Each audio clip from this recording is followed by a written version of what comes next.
हामीले यो 2021 देखि नै हामी एज अ गान्तोक टेरिटोरियल डिभिजनले चाहिँ हामीले कोसिस गरेको थियौँ कि यो जुन चाहिँ ओक फरेस्ट छ यो बेल्ट जुन चाहिँ यहाँको यो हाम्रो 8 माइल 7 माइल यो 4 माइलदेखि उकालो छ यसलाई चाहिँ पहिला चाहिँ यो एकदम ओक बेल्टै हो, रानीचाप ओक हुने जग्गा हो। तर समयअनुसारै यसलाई चेन्ज हुँदै गरे, रिग्रेट हुँदै गएको हो यो, किन भन्दाखेरि पहिलादेखि नै राजाको टाइममा पनि यो जुन चाहिँ कोइलाहरूको जति पनि कोलको आपूर्ति हुनुपर्ने थियो सिक्किममा त्यसको लागि काटिएको हो। र इन्डो साइनो वारको टाइममा पनि यसलाई पुरै एक्सप्लोइट भएर काटिएकोले गर्दाखेरि यो एकदमै डिग्रेड भएको फरेस्ट हो। र हामीले यसको ल्यान्डस्केप राम्रो ल्यान्डस्केपलाई नै हेरेर हामीले यसलाई सेलेक्ट गरेर हामीले डिप्लिङ गर्ने भन्ने चाहिँ जस डिप्लिङ चाहिँ जस्तो एकर्न हुन्छ त्यसलाई चाहिँ डाइरेक्टली रोप्ने, कुनै पनि फाँडफुँड नगरेर डाइरेक्टली रोप्ने कोसिस चाहिँ हामीले गरेर 2021 देखि नै कोसिस गर्दै थियौँ। तर त्यसको बादमा चाहिँ हाम्रो डिपार्टमेन्टको सिनियर अफिसर्सहरूको, हाम्रो सेक्रेटरी साहबको, हाम्रो एपिसी साहबहरू हुनुहुन्छ, उहाँहरूको सपोर्टले गर्दाखेरि चाहिँ यसलाई एउटा प्रोजेक्ट जस्तै बनाइदिनु भएको छ। र उहाँहरूले एउटा पाइलट प्रोजेक्ट भनेर कि ओक रिभाइभलको एउटा पाइलट प्रोजेक्ट भनेर यसमा हामीलाई सहयोग गरिरहनु भएको छ। र यसलाई यो फरेस्टलाई चाहिँ हामी एज अ ओक फरेस्ट फेरि रिभाइभ गर्ने भन्ने हामीले लागिरहेको छौँ। र साथमा हामीले गर्दा गर्दै हाम्रो एफसिएको आरओ साहबहरू एफसी डिभिजन पनि जोडियो र उहाँहरूले पनि यहाँ एउटा एउटा एरियालाई लिएर गर्नुभएको छ। उहाँहरूको एउटा काम पनि राम्रो भइरहेछ र एउटा एज अ फरेस्ट डिपार्टमेन्टै अहिले चाहिँ यो ओक फरेस्टलाई रिभाइभ गर्नेमा चाहिँ हामी लागिरहेका छौँ। हाम्रो टार्गेट त 40 हेक्टरको टार्गेट थियो यो पालिको। तर अब जुन प्रकारको यहाँको एउटा च्यालेन्ज छ, यो बेम्बोलाई निकाल्ने नै ठुलो च्यालेन्ज हो, किन यत्रो सालदेखि यो त इन्भेसिभै भएर आइसकेको छ, बढेको छ र यसलाई निकाल्नु मास्नु सक्दैन। र यसलाई हामीले काटेर कतिवटा जग्गामा जेसिबी लगाएर निकालेर गरेको छौँ। र यो पालि हामीले लगभग 20 हेक्टर चाहिँ हाम्रो सक्सेसफुल भएको छौँ प्लान्टेसन गर्नु लागि चाहिँ। यो यसमा चाहिँ हाम्रो एकदमै सपोर्ट चाहिँ डिपार्टमेन्टबाट छ। जस्तो हाम्रो मिनिस्टर साहब स्वयमै यसमा एकदम इन्ट्रेस्टेड हुनुहुन्छ एज अ फरेस्टर, पहिला एक्स फरेस्टर भएकोले गर्दा। र साथैमा हाम्रो सेक्रेटरी साहब हुनुहुन्छ, उहाँको हाम्रो एपिसी सेफ साहब हुनुहुन्छ, विजेन्द्र स्वरूप सर र हाम्रो सन्दीप ताम्बे सर हुनुहुन्छ। उहाँहरूले नै हामीलाई एकदमै डिपार्टमेन्टबाट सपोर्ट गर्नुभएको छ। साथैमा उहाँहरूले अरू जस्तो एजेन्सी छ, जीबीपन छ, एट्री छ, उहाँहरूको जति पनि एक्सपर्टहरू छ ओक एक्सपर्टहरूलाई हामीसँग जोडिदिनु भएको छ। र उहाँहरूले यहाँ आएर हामीलाई टेक्निकल सपोर्ट दिइरहनु भएको छ, टेक्निकल एडभाइस दिनुहुँदैछ, यसरी गर्नु उसो गर्नु। साथैमा उहाँले सबभन्दा ठुलो कुरो त केआइटी जर्मनीबाट डाक्टर शाह जो चाहिँ एकदम जर्मनीमा चाहिँ ओक एक्सपर्ट हुनुहुन्छ, उहाँलाई पनि ल्याएर हामीलाई यहाँ एकदम टेक्निकल एडभाइस दिनु भएर चाहिँ हामीलाई एकदमै उहाँहरूको एकदम ठुलो सपोर्ट छ हामीलाई। म्याम, एउटा साधारण मान्छेले बुझ्दाखेरि चाहिँ ब्याम्बो काटेको मात्रै देखिँदैछ नि त, होइन? ब्याम्बोलाई काटेर ओकलाई रिस्टोर गर्नु चाहिँ म्याम किन जरुरी छ? र यो जुन चाहिँ बेम्बो थिकेट अहिले यहाँ तपाईँले देख्नुहुँदैछ, यो अब सानो जग्गामा हुनुपर्ने, तर यो एकदम म्यासिभ, यसले लगभग अहिले 3-4 गाउँभन्दा ठुलो एरिया कभर गरिसकेको छ। र जुन चाहिँ ओक छ, जुन चाहिँ ओक फरेस्ट, त्यो चाहिँ यस्तो हो एकदमै इकोसिस्टममा चाहिँ सबभन्दा हाई लेभलको फरेस्ट हो। र यसले नै ओक फरेस्ट छ भन्यो भने चाहिँ ओक फरेस्टले चाहिँ सबै स्पिसिसलाई लिएर फौना फ्लोरालाई सपोर्ट गर्ने हो। र एउटा जुनैमा हामीले फरेस्ट्री लेभलमा हेरौँ भन्यो भने चाहिँ highest forest type is the oak forest type नै हो। म्याम, तपाईँले प्लान्टेसन त धेरै अगाडिदेखि गरिरहनु भएको छ, होइन? तर एउटा प्रब्लम चाहिँ के छ यहाँनिर भन्दाखेरि चाहिँ मान्छेहरूले गाई खुला छोडिदिन्छ, होइन? सो यसको लागि इनिसिएटिभहरू के गर्नु भएको छ? किनभने यो अब ओकलाई उम्रिनु त एकदमै बेसी टाइम लाग्छ, एकदमै साह्रो पर्छ उम्रिनु, तर त्यो पनि उम्रिँदै गरेको पनि गाईले खाइदिने धेरैवटा कुराहरू हुन्छ नि त म्याम, त्यसको लागि के गर्नु हुँदैछ? हामीले अहिले फिलहालमा चाहिँ हाम्रो आफ्नै हामीले डिभिजनको अलिकति हामीले यताउता मिलाएर हामीले वलहरू उयो फेन्सिङहरू गरेको छौँ। र फर्दर अब हामी डिपार्टमेन्टको सपोर्ट पायौँ भने अझै हामी यसलाई फेन्सिङ गरेर अहिले फिलहाल त आरओ साहबहरूले यसमा जुन चाहिँ बाँस काटिएको थियो त्यही बाँसले नै फेन्सिङ गरेर यसलाई रोकथाम गर्दैछ अहिले त।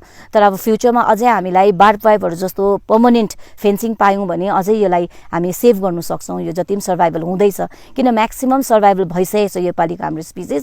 र यसलाई अझै प्रोटेक्सन भयो भने, सपोर्ट पायौँ भने चाहिँ हामी अझै राम्रो गर्छौँ। म्याम, सायदै यो नेसनमै देशमै एउटा नयाँ इनिसिएटिभ हो नि है, यो ओक फरेस्ट रिस्टोरेसन? हजुर, अरू स्टेटहरूमा पनि गरिरहेको छ, तर अब हाम्रो सिक्किममा यो फर्स्ट हो। र अब सक्सेसफुल भयो भने चाहिँ यो एउटा नेसनल लेभलमै राम्रो कुरा हुनेछ यो चाहिँ। टुरिज्म पोइन्ट अफ भ्यूबाट पनि म्याम कतिको इम्पोर्टेन्ट छ यो ओक रिस्टोरेसन यहाँनिर भोलिपर्सि ओकको ट्री एउटा फरेस्ट नै बन्यो भने कसरी? यो एकदमै राम्रो हुनेछ, किन भन्दाखेरि हामीले गान्तोकदेखि आउँदा आउँदै देख्छौँ, हामीले 4 माइलदेखि उकालो हामीले यो ब्याम्बो थिकेट मात्रै देख्छौँ, जो अब इकोसिस्टममा लिएर त्यस्तो भ्याल्युको छैन, यसले त्यस्तो बेसी कन्ट्रिब्युसन दिँदैन इकोसिस्टमलाई, र एउटा एस्थेटिक पनि त्यस्तो बेसी राम्रो देखिँदैन। र फ्युचरमा गएर अब जस्तो अब हामीले यहाँ काट्दै जाँदै गरेर एउटा राम्रो लेक निक्लिएको छ यहाँ, जो चाहिँ पछि यो ब्याम्बो थिकेटले पहिला चाहिँ एकदम घेरेर वन भएर बसेको थियो र देखिएको थिएन। र अब यसलाई जुन प्रकारको यो वरिपरि ल्यान्डस्केप छ, यसलाई पनि हेर्दाखेरि चाहिँ हामीले उयोलाई पनि टुरिज्मलाई पनि यहाँ अलिकति प्रमोट गर्नु सक्छौँ यो लेकलाई लिएर। फ्युचरमा अब छाङ्गु जाने टुरिस्टहरू यहाँ अलिकति बसेर यसो घुमेर यसको यहाँको वरिपरिको ब्युटीलाई यसो एप्रिसिएट गरेर नै जानेछ। सर, आज यो 7 माइल केङ्लासँग चाहिँ पाइलट प्रोजेक्ट भनेर चाहिँ restoration of the great oak forest भनेर यहाँ काम भइरहेको छ है। के भन्न चाहनुहुन्छ विभागीय मन्त्रीको हैसियतमा, यो कतिको नेसेसिटी थियो सिक्किमको निम्ति, कतिको जरुरी थियो यो प्रोजेक्ट सुरु गर्नुको निम्ति सर स्टेटको निम्ति? अच्छा, यो विषय लिएर म अलिक समय लिएर भन्छु, किनभने कति कुरा अब ब्याकग्राउन्ड हिस्ट्रीहरू पनि भन्नुपर्छ। त्यो चाहिँ के हो भने उहिले सिक्किममा तपाईँको 1950-60 साल है 70 सालसम्म के हुन्थ्यो भने अब दौडाको लागि है अब गान्तोक छेउमा यहाँबाट तपाईँको बुकको यस्तो कट्टुसहरू रुख डालेर खालि त्यति बेला चाहिँ आगोको लागि र कति 1-2 घर बनाउँदाखेरि त्यहाँ कम्ती मात्रामा कम्ती पपुलेसन हुँदा त्यो तपाईँको टिम्बरको लागि पनि है अब बिमहरू काट्थ्यो, कटुसको है तक्तीहरू अछाउँथ्यो, त्यो टाइम त्यस्तो खालके थियो है। र त्यसको बादमा त्यति बेला मान्छेलाई फायरवुड पनि चाहिन्छ, कोइलाहरू पोल्थ्यो है। र बादमा चाहिँ के भने Sikkim after merge with India, त्यसको बादमा पनि धेरै अब तपाईँको घरहरू बनिनु थाल्यो, ऱ्यापिड अर्बनाइजेसन भयो है। बादमा अब के भयो भने यहाँको चाहिँ अझै पनि फेलिङ चाहिँ यो जग्गामा धेरै फेलिङ हुन थाल्यो है। आर्मीलाई पनि है तपाईँको आर्मीलाई पनि सप्लाई हुन्थ्यो उहिले दाउराहरू। तर त्यस्तै प्रकारले जस्तै लामाहरूको है गुम्पाहरूतिर कहाँ सबै यो जग्गाहरू र यो मात्रै नभएर बिटुमा पनि हुन्थ्यो। र यसमा चाहिँ के भयो भने यो कट्टुसहरू भन्ने बुकहरू चाहिँ जब एकखेप मासेपछि यसलाई तपाईँको यो आफै भुइँमा यसको सिड्सहरू झरेर चाहिँ त्यो चाहिँ नेचुरली आउँछ है। त्यसले गर्दाखेरि पहिला चाहिँ म्यासिभ फेलिङ भएकोले गर्दाखेरि बादमा यसलाई तपाईँको आउनु नपाउँदा चाहिँ यो मालिङ्गो र यो परेङहरू छ यसले टेक ओभर गर्यो र हामी इग्नोरेन्ट भयो। हामी चाहिँ के भयो भने हामीले यो कुरामा त्यति कसैलाई याद पनि भएन। आफ्टर से 50 इयर्स बादमा के हुन्छ कसो अब यसो हुँदा चाहिँ हेर्दै आउँदाखेरि अब हेर्नुहोस् हाम्रो जुन चाहिँ क्वार्कर स्पिसिस भन्छ, जुन चाहिँ अब यो के अरे हाम्रो कट्टुसहरू है, जुन चाहिँ एकदमै यो इन्भाइरोमेन्टको लागि पनि यो एकदमै जरुरत छ है। कार्बन डाइअक्साइड एब्जर्ब गर्छ, यसले म्याक्सिमम अक्सिजन लिबरेट गर्छ होइन। र आज हामी क्लाइमेट चेन्जको कुरा गर्छौँ, ग्लोबल वार्मिङको कुरा गर्छौँ, तर त्योभन्दा पनि इम्पोर्टेन्ट चाहिँ फर्स्ट चाहिँ हामीले प्र्याक्टिकली हामी कहाँ चाहिँ फेल खाँदैछौँ। अब we have to bring back that lost greenery, त्यही स्पिसिसहरू जुन चाहिँ हराए। र यो जग्गामा यो प्रकारले हो भने होल सिक्किममै खालि परेङ र तपाईँको मालिङ्गो परेङ मात्रै उम्रिने रहेछ। र आज यो प्याचमा चाहिँ हामीले यहाँ एउटा एरिया पाइलट प्रोजेक्ट है यो हामी ट्राई गर्दैछौँ। हाम्रो अहिले यहाँ एक राउन्ड घुमाएर देखाइदिनु सेक्रेटरी साहब हुनुहुन्छ, हाम्रो विजेन्द्र स्वरूप साहब हुनुहुन्छ, ताम्बे साहब हुनुहुन्छ, हाम्रो डिएफओ हुन्छ, सिएफटीहरू छ। हामी सल्लाह गरेर हामीले के हामीले निर्णय लियौँ भने लेट्स ट्राई, एकखेप हामी कोसिस गरौँ हराएको चाहिँ। तर यो सजिलो काम छैन है तपाईँको। यो जब राइजन्स भन्छ यो यसको गाँठो जुन चाहिँ परेङ र त्यो यो उखाल्नु चाहिँ हाम्रो बिचरा बहुत यहाँ आरो साहब बिओ साहबहरू यहाँ हुनुहुन्छ, हाम्रो फरेस्टको सबै फ्यामिलीहरू है स्टाफहरू। हामीले पहिला त म्यानुअल्ली ट्राई गऱ्यौँ, रम्बा हिर्काएर त्यो पनि धेरै कोसिस गऱ्यौँ। र यहाँ एउटा सानो मिसिन लिएर है त्यो के मिसिन भन्छ मिनी के अरे त्यो लिएर चाहिँ ट्राई गर्दा अलिकति हामीले उखार्न सक्यौँ। र आज तपाईँले हेर्नुहोस् जुन चाहिँ हराएको जुन चाहिँ अब हामीले आजको दिनमा तपाईँको जहाँसुकै हेर्नुहोस् खालि उत्तिस धुप्पीहरू छ।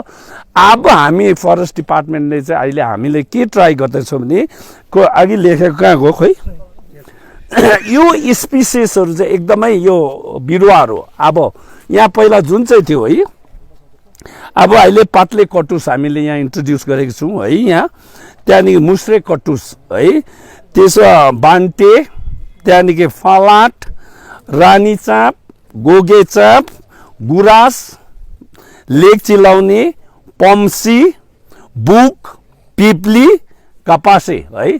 अब लेक चन्दन पनि छ र मेन चाहिँ हाम्रो अब यो क्वार्कस स्पिसिस भन्ने जुन चाहिँ कटुस बुकहरू छ त्योसँग एसोसिएट स्पिसिस भनेको अरू स्पिसिसहरू पनि लगाएको छ है।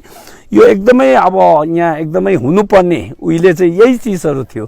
So the forest department is trying our level best, हामी ट्राई गर्दैछौँ to bring back that, to rejuvenate यो हराएको चिजलाई चाहिँ हामी अब अहिले चाहिँ हामी एउटा पोर्सन लिएर यो जग्गामा है जिएन रोडमा ट्राई गर्दैछौँ र यो कतिको सक्सेस हुन्छ है। यो सक्सेस भयो भने चाहिँ तपाईँको हामी एकदमै अल ओभर सिक्किममै प्रोजेक्ट बनाएर नै एकदमै ठुलो प्रोजेक्ट बनाएर र हामी एकदमै हराएको चिजलाई चाहिँ एकदमै फेरि त्यसलाई रेस्टोरेसन गर्ने हामी काम गर्दैछौँ है। र अब यो हाम्रो एकदमै यो जरुरत छ अहिलेको घडीमा, नभए चाहिँ हामी केयरलेस गऱ्यौँ भने के हुन्छ भने तपाईँको खालि यस्तै खालि परेङ र उत्तिस धुप्पी मात्रै हुन्छ। र हामी फरेस्ट डिपार्टमेन्ट, हाम्रो फरेस्ट चाहिँ तपाईँको 82% सबैलाई थाहा छ, फरेस्ट ग्रिन 82% फरेस्ट एरिया हो, त्यसमा 47% हाम्रो अलरेडी छ ग्रिन। अब इन्डियाको कम्पेरिजनमा हेर्नु पर्यो भने चाहिँ हामी एकदमै राम्रो छौँ हाम्रो है। र हाम्रो अब जुन चाहिँ अब नेट जिरोको कुरा गर्छ अहिले होइन, जस्तै हाम्रो अनेबल प्राइम मिनिस्टर नरेन्द्र मोदीज्यूले जुन चाहिँ नेट जिरोको कुरा 2070 को टार्गेट छ, तर हामी सिक्किम चाहिँ हामी धेरै अघि छौँ है। हामी कार्बन न्युट्रल त छँदैछौँ है, तर हामी कार्बन नेगेटिभ हुने पनि कोसिस गर्दैछौँ र इन्भाइरोमेन्टमा है हाम्रो अब एउटा सिक्किमको चाहिँ एउटा सबै नट ओन्ली इन इन्डिया सबै जग्गामा इभन टुरिस्ट आउँदा पनि यहाँ जुन चाहिँ हाम्रो हरियाली जुन चाहिँ देख्छ है, र त्यो मात्रै हरियो देखेर मात्रै होइन, तर यो हरियो बिचमा पनि हाम्रो ट्री स्पिसिसहरू कुन खालके छ है। ओक रेस्टोरेसन जुन छ यो दुनियाँभरिको प्रब्लम छ, किन ओक जुन यस्तो स्पिसिस छ जुनले हामीहरूले मिड हिल एल्टिट्युडमा हुन्छ, अरू पानीको स्रोत हुन्छ। हाम्रो पानी जुन छ ओकबाट जुन छ रिटेन्सन राम्रो हुन्छ, त्यसले गर्दा हाम्रो खोलामा हाम्रो यहीँ तपाईँले हेर्नुभएको छ एउटा लेक छ, लेकमा पनि पानी ओक फरेस्टले गर्दा ही थियो। हाम्रो सस्टेनेन्स जुन छ ओकले गर्दा छ। वर्ल्ड ओभर जुन छ ओक जुन छ अहिले मासेर जाँदैछ, उसको रिजन छ किन रिजेनरेसन यसको त्यति राम्रो छैन। अर्को कुरा छ यसको सीड एकाउन्ट्स जुन हुन्छ दे आर हाइली प्रोटिनियस, प्रोटिन भरेको सिड्सहरू हुन्छ, त्यसले गर्दा स्मल एनिमल्सले, स्क्विरल्सले, इन्सेक्ट्सले निकै एट्याक गर्छ। त्यसले गर्दा रिजेनरेसन नहुँदाखेरि देन ओकको अर्को जुन युटिलिटी छ पानीको त साथमा दाउरा अरू घाँसको लागि पनि निकै हाम्रो काममा आउँछ। त्यसले गर्दा यो सबै पहिले यहाँ पे चारकोल कूप थियो, चारकोल कूप हुँदाखेरि सबै ओक जुन छ मासेर गएर फेरि यहाँनिर तपाईँले हेर्नुभएको होला सानो ब्याम्बो परेङ अरू मालिङ्गो जुन छ त्यो आइराखेको छ।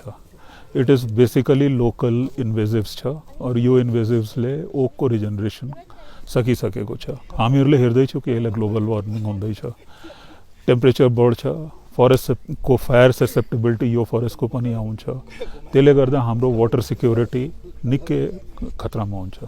त्यो हेरेर हामीहरूले क्याम्पामा यो साल सुरु गरेको थियो यो पाइलट प्रोजेक्ट।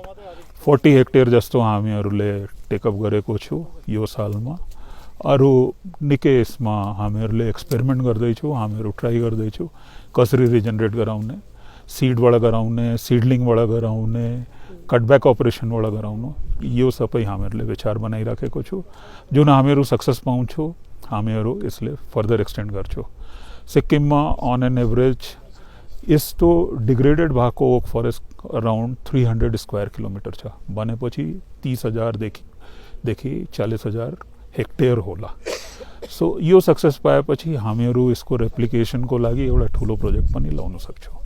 यो विचार लिएर हामीहरूले यो पाइलट प्रोजेक्ट सुरु तपाईँले गरेको। अहिले ट्रायलमा 40 हेक्टर भन्नुभयो है, त्यो अल ओभर सिक्किम हो या कुनै पार्टिकुलर डिस्ट्रिक्ट? 40 हेक्टर यही ठाउँमा छ। यहाँ मात्रै हो? त्यस ठाउँ यो ठाउँ किन हामीहरूले लिएको छु, एउटा त यो छ कि डेमोन्स्ट्रेसन इफेक्ट राम्रो हुन्छ, ग्याङटकबाट छाउमा छ, right you can say selection एकदमै प्रपर छ, यो ठाउँको एक्सेसिबिलिटी छ।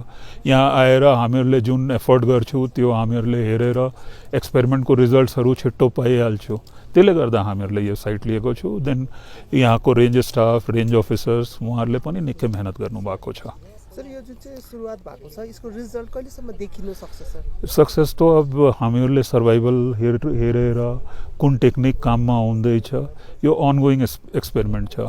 तर पनि मलाई लाग्छ कि विदिन ए इयर और 2 वी विल बी कन्फिडेन्ट कि कुन टेक्निक हाम्रो जुन छ जसको हामीहरूले रेप्लिकेसनमा त्यस्तै रेफरेन्स हामीहरूले एउटा मेनाम वाइल्ड लाइफ सेन्चुरीमा पनि गरेको छु। त्यसको विषयमा तपाईँले चिफ वाइल्ड लाइफ वार्डन साहब पनि हुनुहुन्छ, त उहाँले सोद्धाखेरि तपाईँले पाउनुहुन्छ इनपुट। महिनाममा पनि प्रोजेक्ट चलिरहेको छ भनेर अहिले सरले भन्नुभयो है, कस्तो प्रकारको प्रोजेक्ट चलिरहेको छ, कतिको सक्सेस भएको छ र कहिलेदेखि सुरु गरेको महिनाम फरेस्टमा? हजुर, यो जुन साइट छ यो पनि पहिला एउटा many years back this was a public coupe and it was open for charcoal and firewood and timber. पहिला एउटा पब्लिक कूप थियो र फायरवुडको लागि, दाउराको लागि र कोलको लागि and for timber it was extracted. र त्यहाँदेखि त्यो ओकको रुखहरू काटेपछि यहाँ तपाईँको प्रायः यस्तो मालिङ्गो घारी नै भएको छ र जुन ओरिजिनल फरेस्ट छ त्यो हराएको छ। एन्ड मालिङ्गो जुन छ एउटा इन्भेजिभ स्पिसिज हो, यो पुरै फैलिहाल्छ, आफै अरू कुनै रुखले आउनु दिँदैन। र यहाँ तपाईँको मेलममा के छ भने त्यहाँ पनि यस्तो रालङमा पब्लिक कूप खोलेको थियो पहिला निकै 70s 80s मा। त्यहाँदेखि त्यहाँ मालिङ्गो त्यति आएको छैन, उतापट्टि असारे, एसेलु अरू रुखहरू आएको छ। र यहाँ किन मालिङ्गो बेसी आयो भने यो अलिकति साउथ फेसिङ वार्मर स्लोप हो, it is sunny aspect, that is why त्यहाँ तपाईँको मालिङ्गो पुरा आएको छ। तर यो मालिङ्गोलाई निकाल्नु सबभन्दा डिफिकल्ट टास्क हो, किनभने यो निकालेपछि मात्रै अरू बोटले लगाउने हामीले जग्गा पाउँछ। र यसको भुइँभित्र ठुलो एउटा राइजोम हुन्छ, त्यसलाई जरालाई निकाल्नु एकदमै डिफिकल्ट हो। र यो स्पिसिसलाई इन्भेजिभ स्पिसिस भन्छ, डल्लै ल्यान्डस्केपलाई यसले कभर गरिहाल्छ, छोपिहाल्छ। र यसले छोप्नेले गर्दा अरू बोटहरू, भिजनहरू लगाउनु यहाँ साह्रो छ, किन माथिदेखि काट्नु मात्रै भएन, उसको जरादेखि निकाल्नुपर्छ। जरादेखि निकाल्नु इट इज भेरी डिफिकल्ट। तर जहिलेसम्म हामी यो निकाल्दैन यो ल्यान्डस्केपलाई हामी रिस्टोर गर्नु सक्दैन, किन इट्स अ रिस्टोरेसन प्रोजेक्ट। पहिला जस्तो थियो त्यस्ता गर्नुपर्ने, that is called restoration. So restoration is very challenging because of invasive bamboo. र सिक्किममा यस्तो हाम्रोमा थुप्रो जग्गा रहेछ जहाँ तपाईँको पहिला ब्युटिफुल ओक फरेस्ट भेट्दै, ओक भन्दाखेरि तपाईँको बान्टे, बोक, फलान्ट, very beautiful forest and very important also ecologically. Red panda, Himalayan black bear सबको लागि यही फरेस्ट इम्पोर्टेन्ट हो। वाटर सोर्सेसको लागि पनि oak forest are very important. So oak forests are very important forests from biodiversity point of view, and wherever we have lost them they have not come back on their own, किनभने उनीहरूको बदली त्यो तपाईँको यस्तो invasive species आउँदै रहेछ, secondary species आउँदै रहेछ, यस्तो खराने भयो, खोल्मे भयो, असारे भयो, एसेलु भयो, यो सब प्लान्ट्स त्यहाँ आइहाल्छ र ओरिजिनल ओक प्लान्ट्स फेरि त्यहाँ आउँदैन। जसले गर्दा हामीले पहिला त्यो इन्भेजिभ सेकेन्डरी स्पिसिज निकाल्नु पर्यो जरादेखि, त्यहाँदेखि अलिक जग्गा ओपन हुन्छ, खुल्ला हुन्छ, त्यहाँदेखि हामीले यो तपाईँको ओक स्पिसिज लाइक बुक, बान्टे, फलान्ट हामीले रोक्नु सक्छ। यो भेरी स्लो ग्रोइङ ट्रिज हो, so it is a very big challenge to actually restore this degraded oak forest. So forest department is doing this pilot, so we have started one here and we have started one in Menam. So based on मेनमदेखि same time हो, 2 months back it started. So there also we are completing. मेनममा एउटा के छ भने त्यो एउटा ओकको nursery पनि हामीले चालु गरेको छ। त्यहाँ डिफ्रेन्ट ओकको स्पिसिजको दानादेखि लिएर कसरी रिजेनेरेसन गर्नुपर्ने त्यो पनि हामीले त्यहाँ ट्रायल बेसिसमा गर्दैछु। This is all like an experiment, and यो एक्सपेरिमेन्ट सक्सेसफुल भयो भने एउटा हाम्रो मोडल बनिन्छ। त्यो मोडल लिएर फेरि हामीले यसलाई स्केल अप ठुलो मात्रामा गर्नु ट्राई गर्छौँ। त this is like a pilot, it's like an experiment we are doing. र यसको रिजल्टदेखि findings will happen, some learnings will happen, will develop a model, that model will be use for scaling up. So and then oak forests, like I said, are very important for ecological point of view. So it will be a big contribution to Sikkim's ecology. And in terms of sir सिक्किममा कतिवटा ठाउँमा पानीको problem छ नि त, त्यो ठाउँहरूमा पनि मिन्स ओक फरेस्टेसन गरेको, फरेस्ट मिन्स रुखहरू रोप्यो भने कतिको चान्सेस छ सर? या एक्चुअली न जहाँ जहाँ तपाईँको ओक फरेस्ट हराएको छ त्यहाँ पानीको मोन्डहरू पनि हराइहाल्छ, किन oak forest are very important for water recharge. And in many of those places तपाईँले हेर्नुभएको होला धुपीको जङ्गलहरू छ। अब धुपीको जङ्गलले पुरै त्यो पानी सक गरिहाल्छ, र द वाटर सोर्सेस ड्राई। अब दार्जिलिङमा पनि हेर्नुहोस् पानीको समस्या छ, त्यहाँ पनि यस्तो धुपीको पुरा बाक्लो जङ्गल छ। तर we should try to restore the oak forest. It is not as easy as it looks, किन ओकको पनि जुन दाना हुन्छ त्यो दानामा किराहरू पुरा लाग्छ, चराहरूले खान्छ, जानवरहरूले खान्छ, स्क्विरल्सले खान्छ, र त्यो दानाले पलाउनु पाउँदैन। पलाउनु अगाडि नै कुनै न कुनै चिजले त्यसलाई खाइहाल्छ। त्यसले गर्दा त्यसलाई बचाएर नर्सरीमा रिजेनरेट गरेर यहाँ रोप्नु पर्यो। It is very slow growing tree. जुन तपाईँले यो रुखहरू हेर्नुहुँदैछ ओकको, these are at least 100 years old, maybe more, it may be 200 years old. So it's very slow growing, but it is very valuable tree. So we call such plants as keystone species. A whole ecosystem revolves around oak. The birds, the mammals, the rodents, all of them, they feed on the oak. So oak को tree छ भने total ecosystem नै revive हुन्छ।